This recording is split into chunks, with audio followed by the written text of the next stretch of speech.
Hello. Today we're playing a new game called Specimen 29, and it's like a space BN. So the MC is a human. So I'm gonna go ahead and start it. This came out on the 2nd of this year, January the 2nd. So it's literally brand new.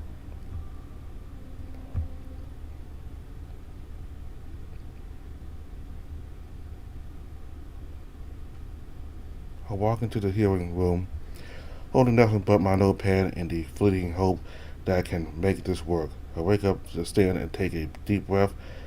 Before me sit the three most important people in the world, or the galaxy. These three will decide whether the galaxy could skip another 1,000 years of recovery, or if we would be forced to live for the next 1,000 years, clawing our way back to what we once were. Dear members of the scientific board, my team and I believe that we have found something that could lead to a scientific breakthrough. That is, if we are allowed to conduct the research. Talk us through what you found, Ramus. We recently discovered some old research from before the war that was conducted on the indigenous species of the planet B-51-45-22.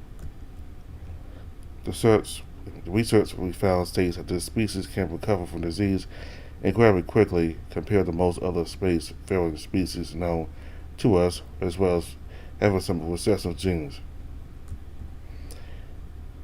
And how did they know this? The first part comes from ethical, scientific research conducted on the species. The second part comes from unethical breeding camps where they were used by several dominant species before the 1,000-year war. Now the offspring were documented to be from the indigenous species. This is a long silence in the room. There's a long silence in the room before one of the board members speaks again. So what exactly do you want to do with this information? Well, I would like to test if this information is correct, as well as run some other tests. We as a galaxy have been struggling to recover from the war, even if it was a few hundred years ago. If it is true, then this information could help us recover from the rampant disease plaguing most of the northern part of the galaxy. Some more ethical techniques could be used to help with a population efforts galaxy-wide. Okay, so what about this species now? Where are they? What are they doing? This species is almost 15. This data is almost 1,500 years old, and we even sure, are we even sure the species has survived this long? Well, we sent out some probes that have told us this species, named currently as humans, are close to space faring. They have sent some probes to space as well as having traveled to their own moon. Billions in such a short amount of time, and spacefaring too? This data said that the last time they had contact with any of the previously dominant species, these humans were using sticks and stones.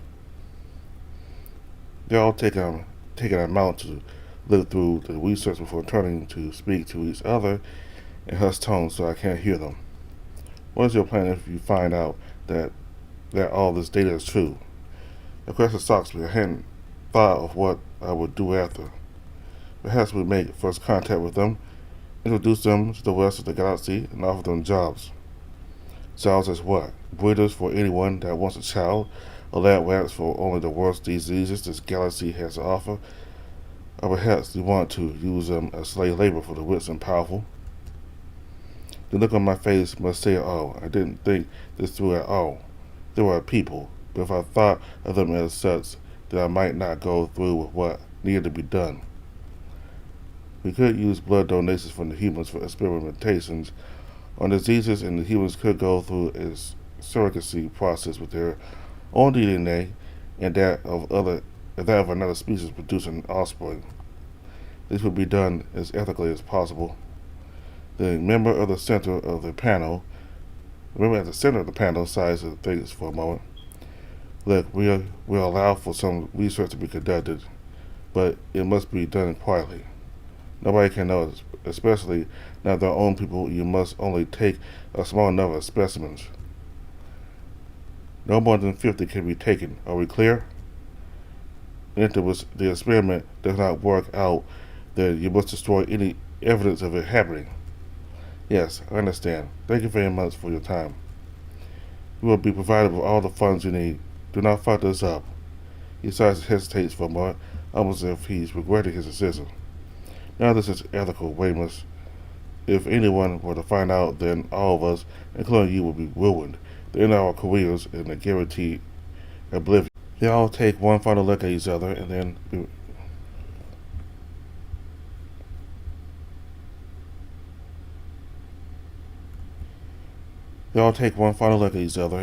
me before walking out of the room. Hear the doors behind me open again as my assistant walks in. I put on a false smile and turn to look at her. How did I go? You've got to go ahead for a small spree, an initial test on some of them.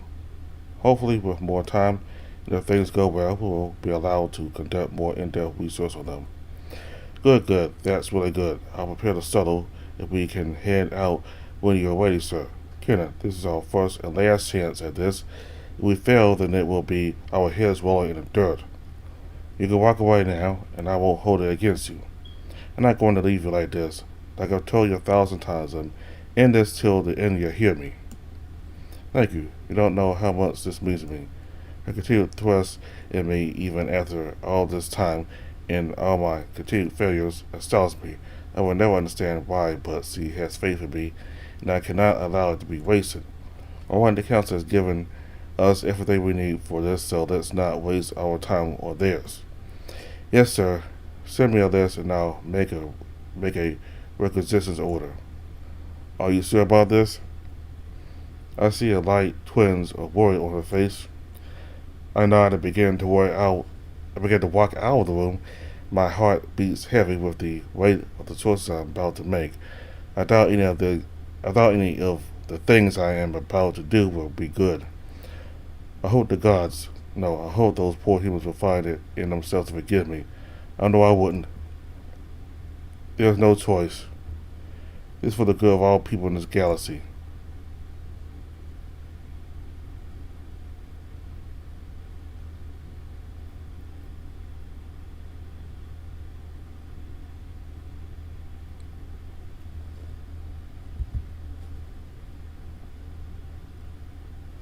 I'm startled awake at the feeling of a sharp pain somewhere near my abdomen.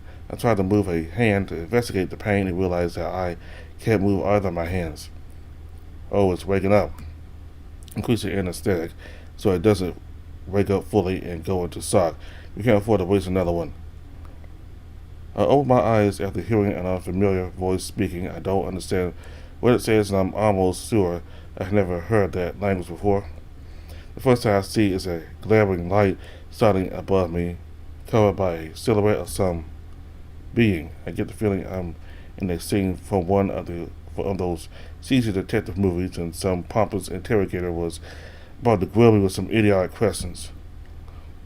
As my vision slowly clears, the first thing I realize is that there's actually someone right above me, and I'm not hallucinating. The second thing I notice is that the figures are dressed up in surgical gear, and is currently pointing a scalpel at my head. I hear a heartbeat monitor start to bleep louder and louder somewhere in the distance as the figures begin to move around quickly. Get the patient back under. Now. My vision starts to blur again and fade again. As I stare up at the person, I notice a set of cold, red eyes glaring back at me. The longer I try to focus on them, the more I begin to see like a wall of feeling red eyes.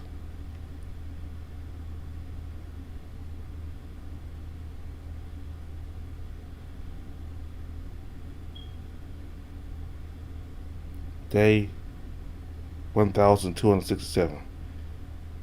Dear Diary, same shit, different day. I suppose writing this diary is the only thing that has kept me sane this entire time. I still can't believe I've been here for, over 3 years now. I don't even know if I have been here for that long. My cell doesn't have any natural light, so I've been counting the days purely from when the lights dim and brighten in my cell.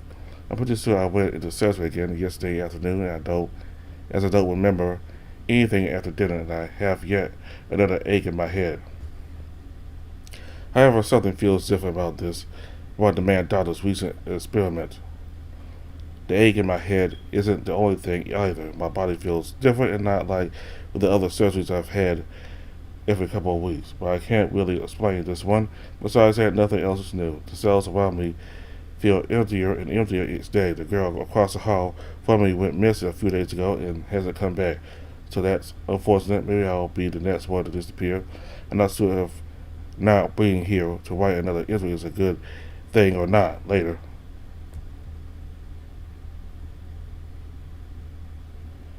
I think the ceiling is a little different. I could have sworn that this part of the room never had a groove in it. You would have thought I would have noticed something like that before. The good doctor must have put me through another surgery last night. I don't remember anything after dinner yesterday, and I have a weird pain just behind my right eye. I look around and check through my cell window into the hallway is empty as usual.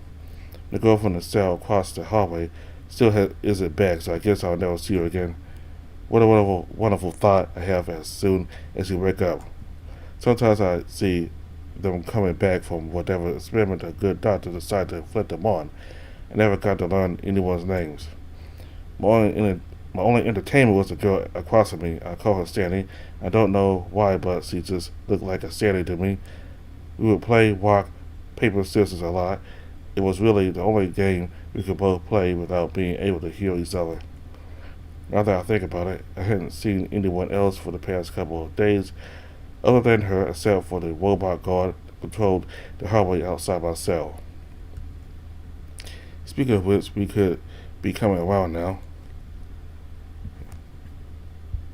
Speaking of which, he should be coming around now.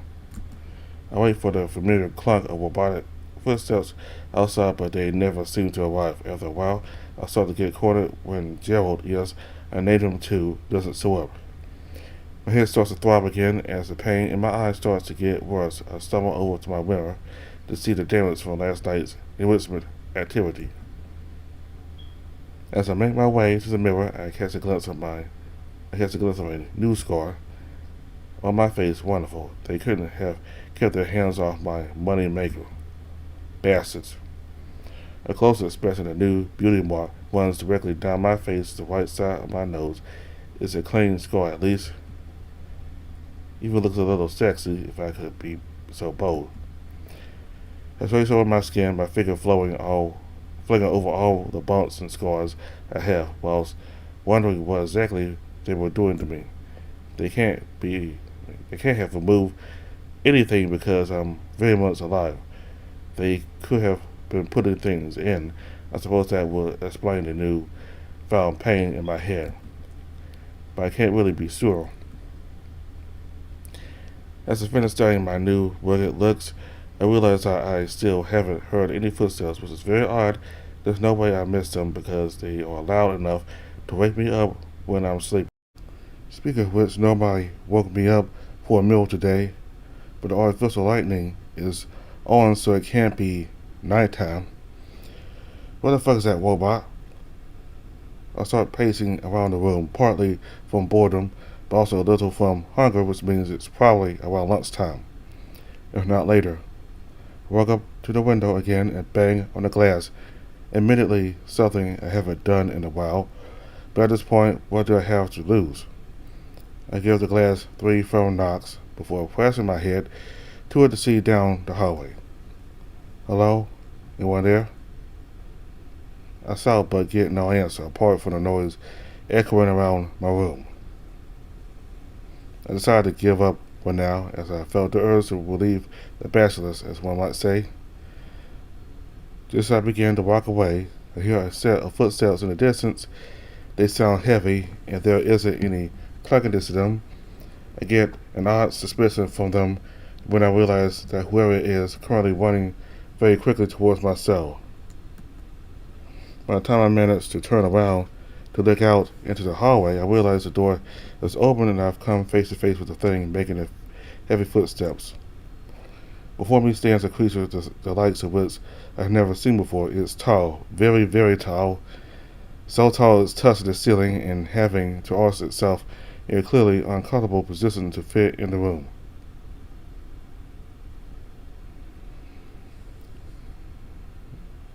It's a human-sized room here, so I guess these must be like 8 feet tall at least. I think I'm pretty sure even 7 foot tall people will be able to walk around without having to duck their heads under the ceiling. They probably would have had to duck their heads to get to the door, but they would have had to duck their heads to avoid bumping the ceiling. So they must be like 8 feet at least. But is this place built by humans, or is it aliens? And they merely make it, and they merely build these cells according to human proportions. I don't know. It doesn't take me long to realize that this creature dwarfs me in more than just height either. Once I stop trying to figure out how tall this giant creature is, I realize it's looking at me with some very shiny golden eyes. Clearly it's studying me, but shows no signs of aggression towards me. It looks confused.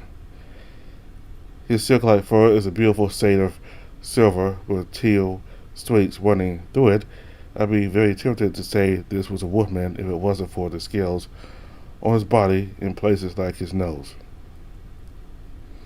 Looking him over further, I realize that he has raptor claws, which is admittedly pretty fucking cool, but it does make me think of a monster from an animated kids movie.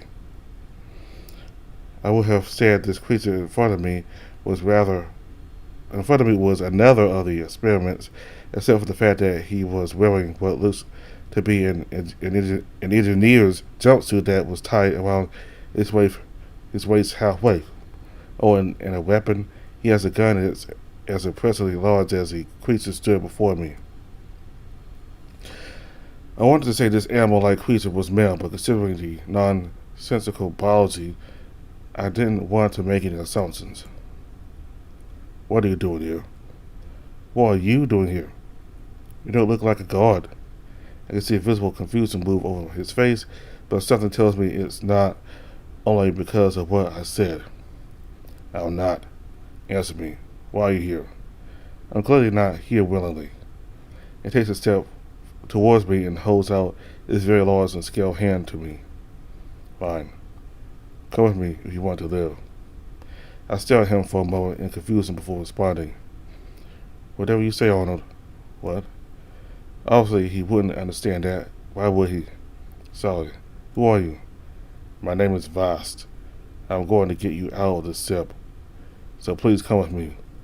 His voice has a deep rumble to it, with an almost gravelly undertone to it. Not that I think of it, his voice kind of reminds me of some gruff cowboy just without an accent. His voice all but confirms that this is a male standing in front of me. I chose to ignore the odd nature of this encounter and take his hand without much thought. He pulls me forward and out of the room and into the hallway. It dawns on me that this is the first time I've actually walked into this hallway ever. We began to walk down the hallway in the direction of the way he came from. So, why are you here? We were asked to deactivate the station. Okay, then. Did you find anyone else? No. Well, I see I found myself a talkative one. A few more steps and he put a hand to his ear and began to speak to someone else. Catherine, I found something. Live on this ship. I'm bringing it with me. My name's Noah, by the way. He looks over at me for a moment before speaking to this other person again. It speaks. Wait, whatever. Make it quick, will you? The tourists don't seem to be running out of ammo, and I'm running out of places to run on this goddamn station. Alright, we'll be as fast as we can, but this thing is very little, and Clay doesn't move very fast. He grunts before motioning for me to follow him. I do my best to ignore the steady stream of insults coming from my savior and focus on the fact that I might actually get out of here alive. As we begin to pick up the pace, one of the blasted doors closed right in front of us, and one to our left opens up. Vaz turns around and tries to walk the other way just as another door closes in the direction we just came from. Clearly someone is funneling us in a certain direction. Oh really? What gave you that idea? The door's opening and closing around us. Alright, do we follow it? Do you see another option? I can't tell if he is being a sarcastic asshole or if he's just a bit slow. I don't bother to answer him and begin to walk down the hallway. He seems to get the hint and follows along behind me. After what feels like 15 minutes of silence between us, we walk through several hallways with doors opening and closing all around us, clearly funneling us towards something. Vaz seems to have caught on to what's happening too, because he seems more tense than he was before, and his gun raised in anticipation of something. Eventually we reach the end of one of the many hallways and find ourselves in front of a door that remains closed for only a few seconds after we arrive. Before we walk into this room, please don't shoot me by accident. Why should I shoot you? Never mind. I started walking to the room before he has a chance to say anything else equally as stupid to me. The room we walk into is clearly important. In the center of the room, housing what seems to be a giant core of some kind of electric currents running through it. The room is massive and cylindrical and shaped with lots of wires funneling it towards the center. There's a console beneath the core, and I have a weird urge to walk up to it. Careful, Noah. He actually sounded a little worried, but I try not to pay too much attention to it as I reach the console. Placing my hand on it is filled with lots of symbols I've never seen before, flashing on the screen. I rubbed my brow for a moment before I realized that the symbols are changing into letters right before my eyes. On close inspection, I realized that the symbols are just being translated in my head. Before I have a chance to make sense of any of it, a voice booms around the room. Specimen 29 is exhibiting signs of confusion, possible effect of Broca's area implant from previous experiment. Hello, who are you? Greetings, Specimen 29. I am the AI put in charge of studying human behavior on this station. You are my last remaining specimen, and have so far shown to be the most interesting. Thanks. What is it saying?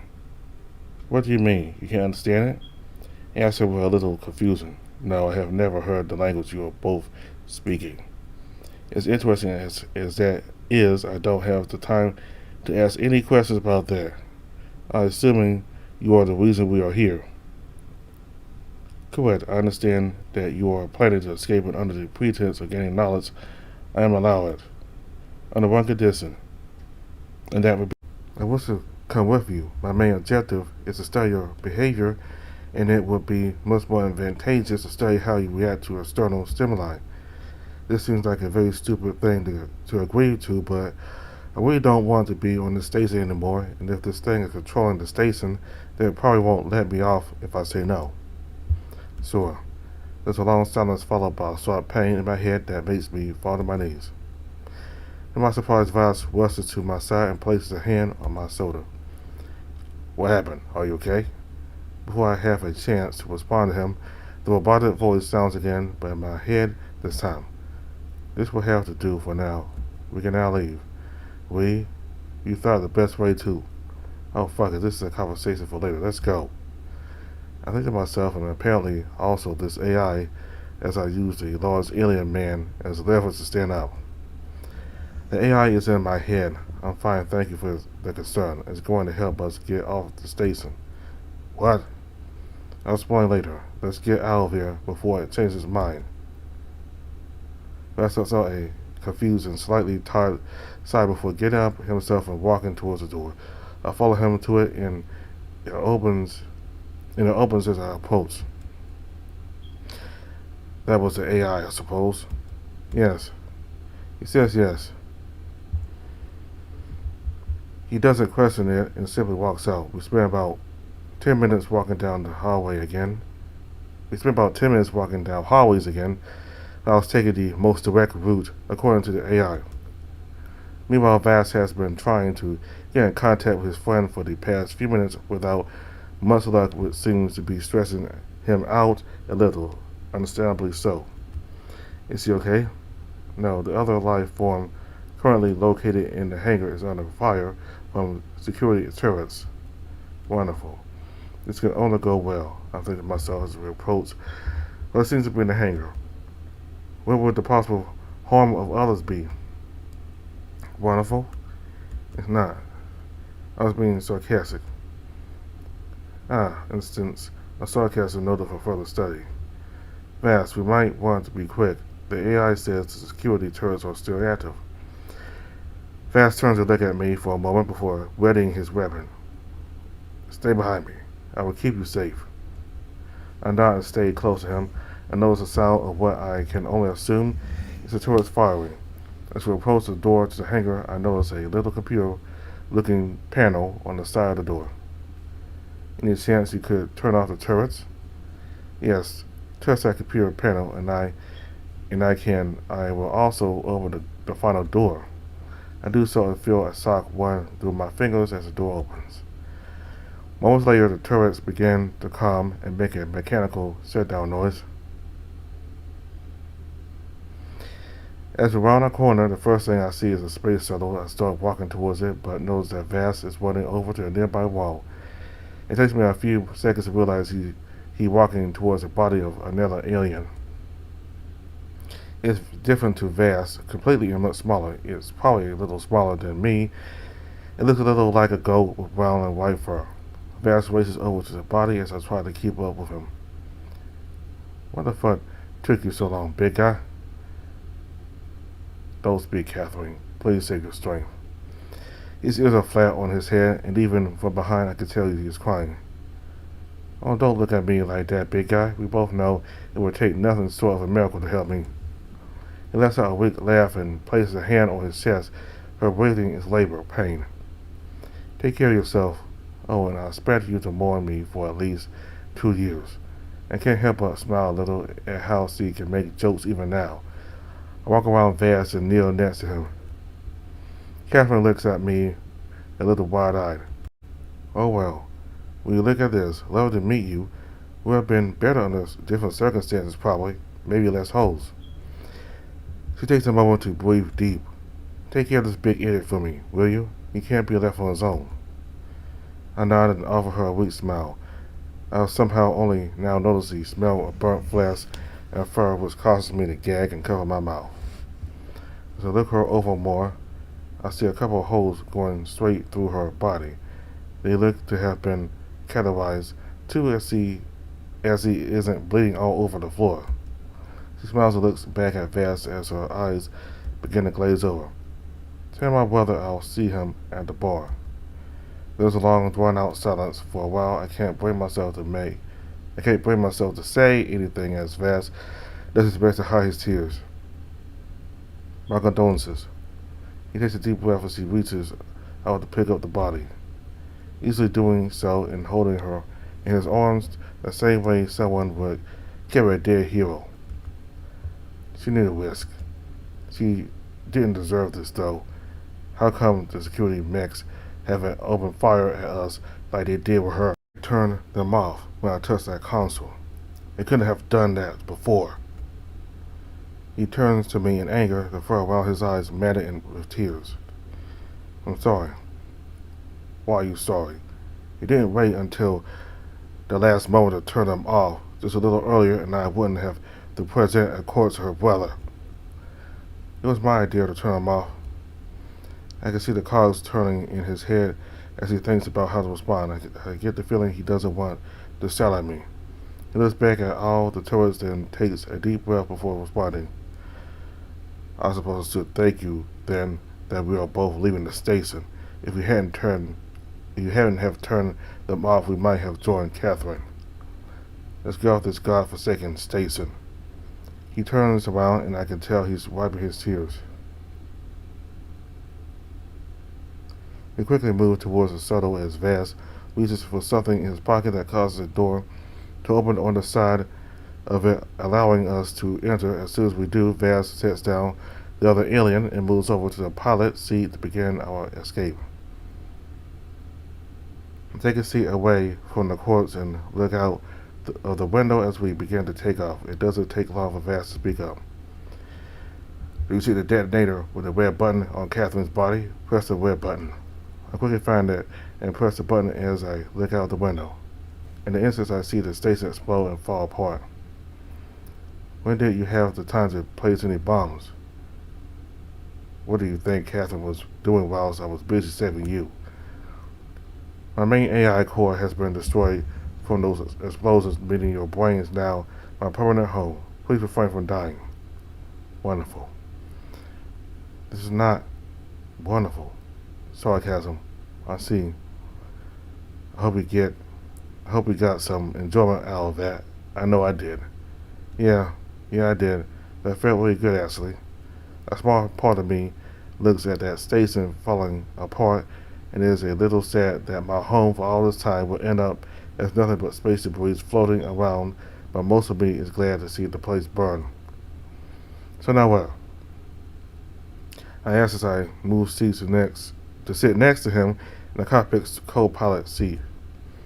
Now we fly back to our main ship. The rest of the crew are on another mission and will not be back for another 15 hours or so. We shall return and wait for them. Okay?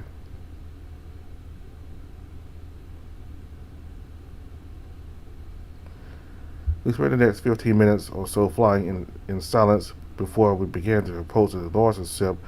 A larger spaceship. It was pretty impressive, all things considered, and I'd say it was probably the best spaceship I've ever seen. Mind you, the only spaceships I've ever seen were human ones, and by comparison, this was in a completely different league. We're here. I see that. It's impressive. It is. We have worked hard on it. We, like you and her, are. I ask as I point over my shoulder at his dead partner, including myself and Catherine. There are 6 of us. The other 4 are out. We are on board on different missions in groups of 2. It seems we are the first to return. Eventually we docked in the bigger ship. Vass gathered some things from the ship and placed Catherine's body in what I can only call a freezer. We leave the hangar bay and Vass gives me a quick tour of the ship before taking me to the end of the hallway. This is my room. You can go in and use the shower. I'll be in with a towel for you in a minute. He opens the door and ushers me in. Oh, that's great, thank you. I was no time walking in and finding the door at the other side of the room that leads to the bathroom. The shower is surprisingly simple to use. I suppose that even in space, people use handles and levers for showers and faucets. I start the shower and let the warm water run over me. It feels almost heavenly to have hot water run over my body after almost 3 years of sponge bath from a sink. Okay, I have questions. You need to give me some answers. I will do my best to answer any questions you have. Why didn't you let me escape? Like I stated previously, it is more advantageous to my goal if I allow you to leave, as it means I can observe your behaviors in everyday situations outside of the containment cell. I do not care for the containment you were kept in or the creators that made me. They are not my objective. You are. Additionally, you are the last remaining human I have to study. I cannot allow you to die whilst in this field experiment.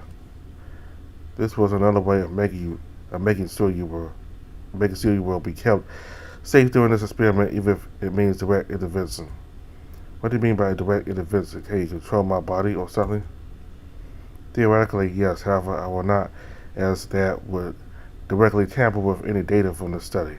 On the other hand, I could always do simple things like open doors, or you untamper with any computer system like I did back on the station. I see. Any more queries? How can I understand him, Vass? I mean, he seemed confused when I started talking to him. It's because you were speaking his mother tongue. Most creatures only speak their own language in the galactic common language. Naturally, it can be a shock if someone speaks your language when they do not need to. I don't think you need. I don't think you know how little that explains. Did the doctor not brief you on the implants in your body? I have implants in my body. I see most of your implants are physical and biological enhancements to your anatomy, such as lungs that can withstand more varied pressures or stronger muscles.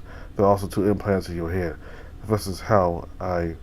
The first is how I'm talking to you. The second is a universal translator.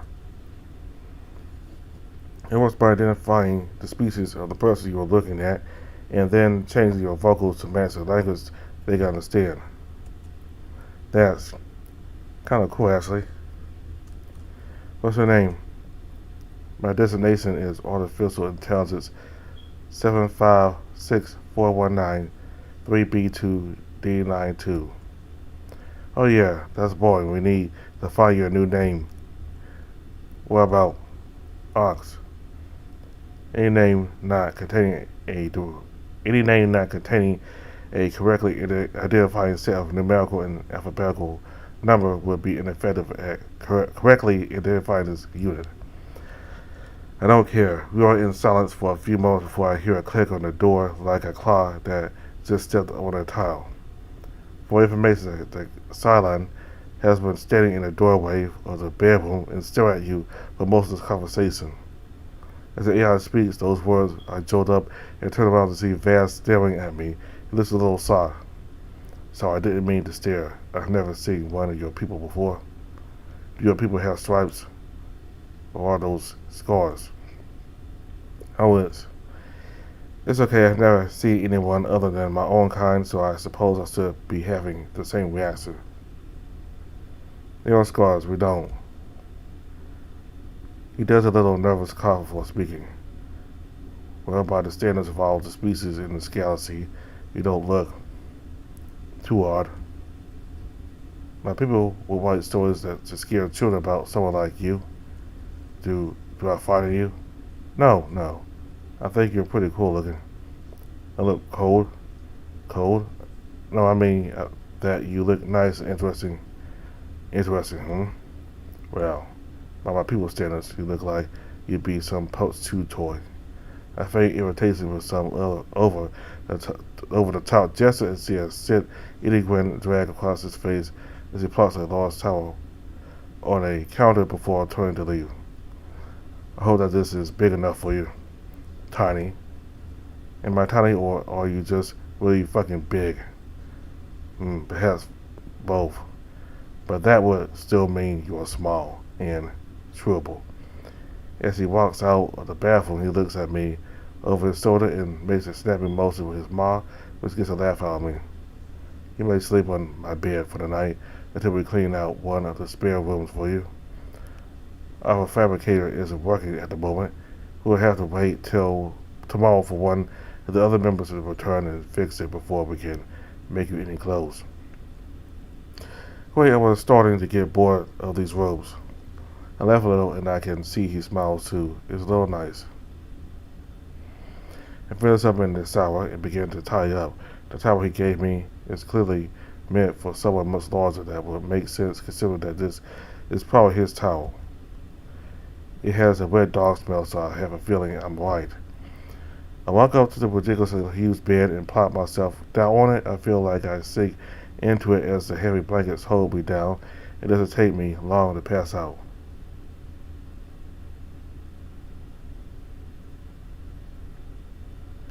I feel myself stir to the gentle hum of an engine, an unusual thing, but still considering how quiet the station I was kept in was. I almost thought I was dreaming before I remembered my escape with Vast. Ox, you still here? Yes, how mad is this? What time is it? Around 2:34 a.m. on the Galactic Standard Clock. 28 hours a day, 28 hours a day and 34 days a month, 442 days a year, or 13 months. This is the general calendar of the capital planet of the Galactic Federation, Narcissus. Narcissus. Right. Thanks. Of course, the ship is also currently on course for narcissists. That's all I mentioned it in a conversation with someone called the captain while you slept. This vessel will apparently meet up with the captain and other crew members on the way to the capital. Great. I think I gotta take a walk. I suppose I could do that now. I stand up slowly and begin to walk towards the bedroom door. It opens up automatically and allows me to exit.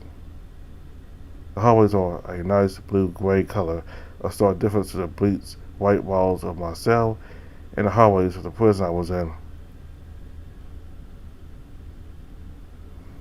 As I continue to walk, I come across a set of stairs and a ladder, the first going down and the ladder going up. Yeah, new, weird, sleeping snores. I was going to go down, assuming that I went to the kitchen or something, but then I heard someone upstairs. My assumption is that it was just me, and Vaz on the ship lead me to believe that my savior was talking to himself. As I climb to the top of the ladder, I see Vaz sitting on a couch. He's talking to someone, but I can't see who. Vaz turns around to look at me for a moment before speaking again. Sorry, sister, I'll have to cut this short. I'll talk to you another time. Of course, V, go and talk to your new playmate. He let out a low growl, which is followed by an artificial beep on the device he is holding. I walk over to the couch he's sitting on before looking around at the observatory-like room. I find myself in suddenly a nice view. I'll give him that. Family, sister, one of my 5 siblings and the biggest pain in my ass. Are all siblings pain in their ass? Circles for a moment before moving to one end of the couch and gesturing for me to sit at the other. No, they were very skilled at their role as parents and raised us all well. Well, most of us, I suppose. Suppose? It's a long story. He chuckles again, and I can't help but join him. I can tell he's a little apprehensive about me being so close. Not sure I understand why, considering he's more than double my size, and I'm pretty sure those talons are sharper than knives.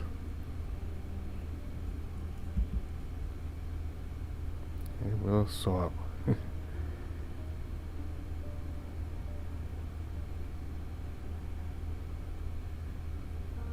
It's like this character here, this he's made to be like completely superior to human in any way. Like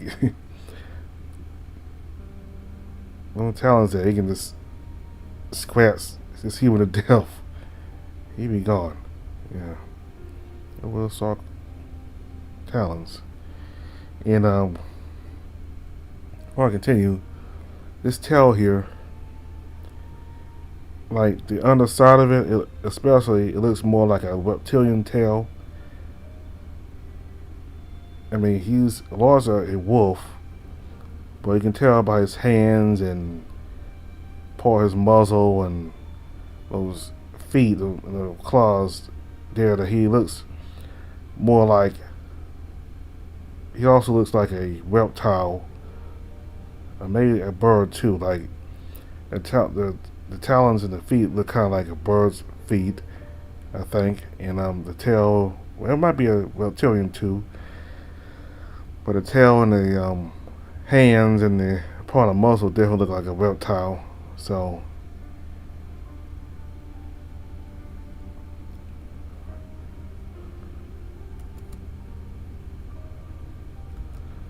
thank you for saving my life, by the way. I would definitely have died if you hadn't. Don't thank me too much. I would have been the reason you died if I hadn't heard you calling out from your cell.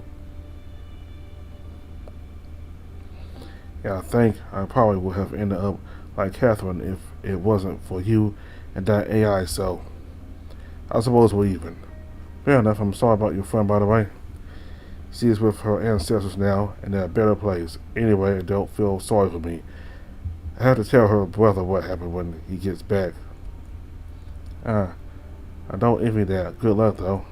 Look out of the observatory glass again and stare out at some of the further stars, wondering which one is home. I suppose sitting next to this giant furry proves aliens exist, so how many other planets out there are full of life, too? Beautiful, isn't it? I come up here to think. Mostly, you're welcome to use it as well while you're on the ship. Mostly? Yeah, mostly. Sometimes I call my sister and end up wanting to whip my fur out. Sounds right for talking to siblings. Do you have any? No. Want to trade? In fact, forget the trade. You can just have them. I have to meet them before agreeing to such permanent deals. I giggle and look back over at him just in time to catch another toothy grin. Probably not the best idea. They will rip you to pieces. If they are as big as you, it probably wouldn't be that difficult for them. My home planet is orbiting that little tiny star all the way over there. He points to a pinprick of a star in the distance. You miss it? Sometimes. You ever go back? It's complicated. God, tell me about it. I say with an obvious inflection of sarcasm. Or rather not. Oh, I didn't mean to. It was sarcasm. Sarcasm. What? You don't have sarcasm in space? I was basically saying that it's complicated for me too, so I know how you feel. Of course we have sarcasm in space. It just helps if you do it right. If you were wondering, your home planet is located here. Ox says as a ring appears in my vision upon a blank piece of space. My home is somewhere over there. Apparently. How do you know? Ox told me. Ox. He sounded like he struggled to pronounce that one. Maybe that word didn't translate properly. The AI in my head. You named it? I named all the voices in my head. A look of sarcasm crosses his face. I can't tell if you're a joker or not. Anyway, our doctor will need to perform a medical examination on you tomorrow. Not quite more doctors. He nods back over to a set of stores that look a little closer than the rest. We're on course for Narcissus. Narcissus. It's the capital planet of the Galactic Federation, and the captain and the rest of the crew will meet up with us on the way there. He narrows his eyes and adopts some sort of scowl. He seems angry. No shit. Were you pretending to sleep? Oh no, I was certainly very asleep. Actually, that was the best couple of hours sleep I've gotten in just over 3 human years. About 3 years. Ox heard you talking to the captain while I was asleep and told me when I woke up. That is almost concerning. Tell me about it. I'm as scared as I am impressed. Do you say almost? I did. I look at him expectantly, but he doesn't answer. I suppose you aren't going to tell me why? No. Right. We both stopped talking for a few moments as we gazed at the stars around us. For 3 years. That's how long I was on that station. Oh. Do you wish to talk about it? Maybe another time. He nods as his ears fall back, and I can tell he doesn't know what to say, so I move to another topic. So what happens now? Well, I spoke to a captain about you at the same time that I reported to him about our mission. And he will wish to speak with you, obviously. Obviously. Well, my eyes, and he notices. Sarcasm? No, bud, no. Man, all my funniness is wasted. He still looks confused but tries to brush it off by changing the conversations again. You should try to sleep. The rest of the crew will still arrive in 10 hours or so. Don't panic. We will keep you safe until something can be done for you. Thank you. What are they like? If I told you, then it would ruin the surprise, wouldn't it? I would imagine that I am your first interaction with a different species that wasn't trying to experiment on you. Actually, you are the first. I only ever heard that mad scientist a few times. Never saw or spoke to him besides the very first time I woke up doing an experiment. He was there for that, but I never saw him after. So I'd say you were the first. Actually, I'm probably the first of my people to meet someone of an alien species. Really? That changes everything. It does? The captain will explain it better than I ever could, so I won't bother trying. Galactic law was never my forte. I see. Now, just so you know, I think you're doing a pretty good job of the first contact thing. I'd say you're doing a terrible job. He laughs. It's deep and gravelly. It's a nice laugh. Thanks. I let out a little chuckle alongside him. Well, it has been an honor to meet you, Vass. The honor is mine. He gives me a small nod, and now in the corner of my eye, I can see the tip of his very long tail wagging slightly. Alright, if I'm going to be meeting lots of new people in a few hours, I'm going to go get some more sleep. Are you sure you don't want your bed back? No, it's no problem. I have some things I need to do, like update the captain, plus sleeping up here is pretty nice too. Alright, see you later. V. He lets out an irritated chuckle of sorts, and as I turn away, I just might kill that woman one day. Night. Sleep well.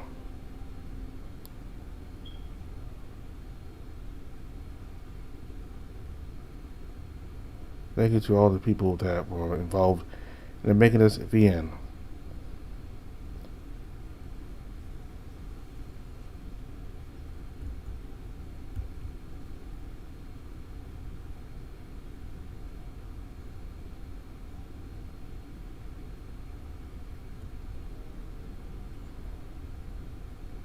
So that was the prologue and chapter 1 of Specimen 29. Alright, so whoever this person was who experimented on Noah, he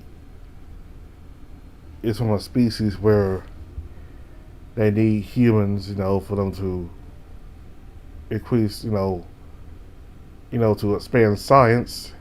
And I think it's also to help save their species as well. So I don't necessarily think they're bad, because the fact that these board members talked about, all the options like enslaving humans and having them as free labor, and the fact that they don't want that for humanity, it shows that they took into consideration that they don't want any harm really to happen to humans while doing this study. So I think maybe not this. It may not be that bad, but this human took him as being bad.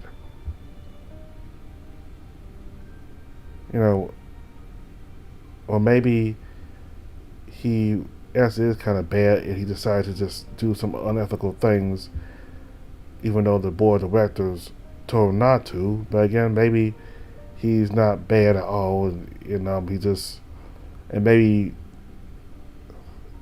I don't know, maybe the human felt uncomfortable in the way that he portrayed the alien performing on him, the scientific research on him, as being bad. But anyway,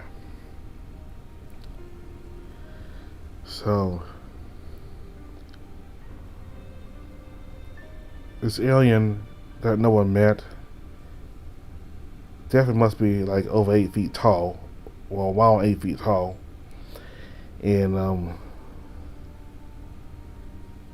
see, like, these aliens are getting, these furry characters are getting bigger and bigger now. Like with stories, they start off with 7 foot tall monster about wolves, and then they go to 8 feet tall, like with this wolf alien here, as well as Logan from Soul Creek. I mean, this game kind of reminds me of Soul Creek, because just like Logan, this alien here is 8 feet tall, and plus, the you're small talk.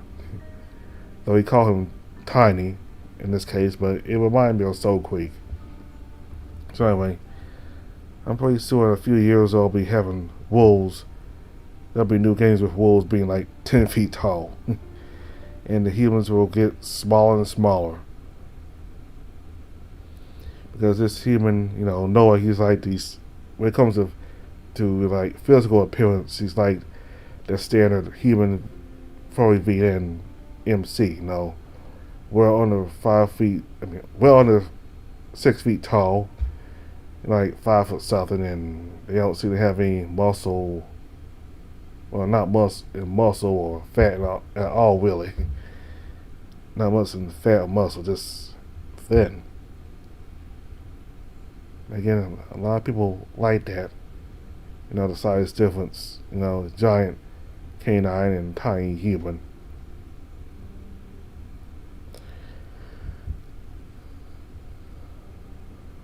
Certainly not all humans look like Noah. There are some bigger humans, but apparently people like the human being like tiny and frail and just weak. But the fact that this alien species, whoever they are, is trying to experiment on humans, it tells that humans are not totally useless. They got some genes that helps make them reproduce more. And this alien species from the prologue needs humans for their species, so there's certainly a demand for humans. And this wolf alien here, I don't know, never mind, but because it's all humans who will be experimented on, but apparently this wolf comes from a species that is against this, trying to fight this, combat whatever this other species is doing. I guess it's another species, like a waffle species, or maybe it's a different species from the same planet that this wolf is on. I don't know, but anyway, there's not really a whole lot to go off of. You guys have to wait until the next update, which should be chapter 2, where we meet more of the wolf's kind. They'll meet new people in the chapter 2. So, in the next update, we'll figure out what's going on, what's going to happen with the human Noah. Alright, so thank you all very much for watching this new VN, Specimen 29. Goodbye.